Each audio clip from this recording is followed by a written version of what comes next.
Alright, sick. So today, guys, we're filming some stuff for a new video.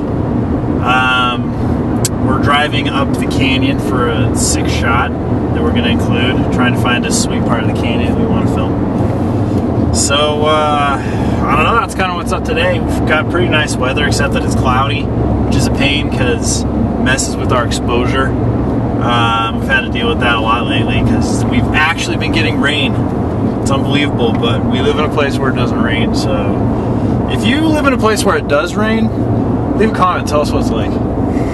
We're curious. So I guess we'll just get to some of your questions you guys had here.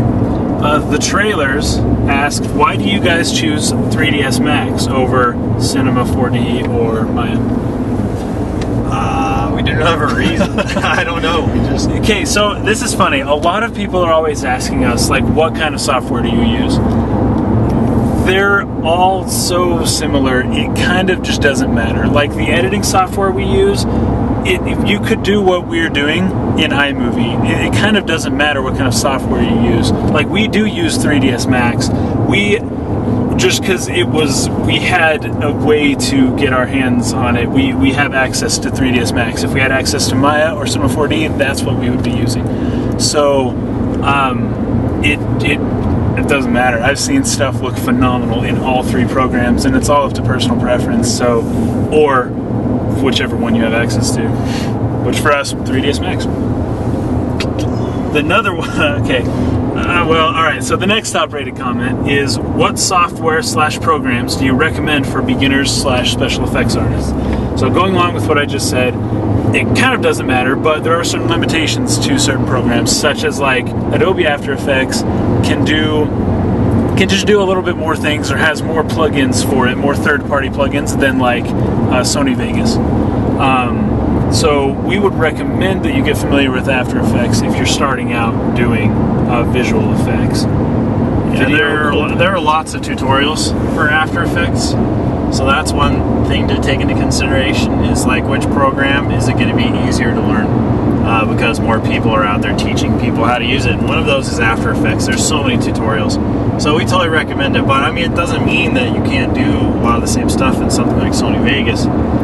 We're just not that familiar with it. Not as much. Mike is. I have used Vegas.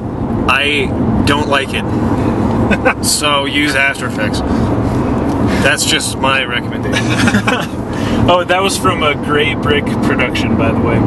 Another guy, Leaf Vine, says, would you guys consider being hired to act in a video someone else makes? Yes. Hire us to be in your videos. If you want horrible actors in your video, we're your source for horrible acting.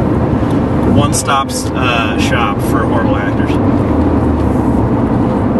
Well, let's leave it at that for now. Some really good questions, though, guys. Oh, Keep them coming. There was one person I think mentioned something about using Twitter to ask us questions. Oh, absolutely. And that was something that we actually brought up in the first video. If you have questions, hit us up over Twitter, because honestly, that channel isn't as clogged, so you actually might have a better chance of us answering the question In fact, it's over Twitter. Somebody asked a question over Twitter just recently, said, when is the behind-the-scenes video going to be up for the Master Sword? And we'll answer that question right now. Later. I don't know when. Maybe tonight. Probably tonight. Whenever you guys see this on WarialaskyDaily 2 or around tonight, there should be a Master Sword behind-the-scenes video. So be ready for that. It's going to be awesome. Thanks, guys. See ya.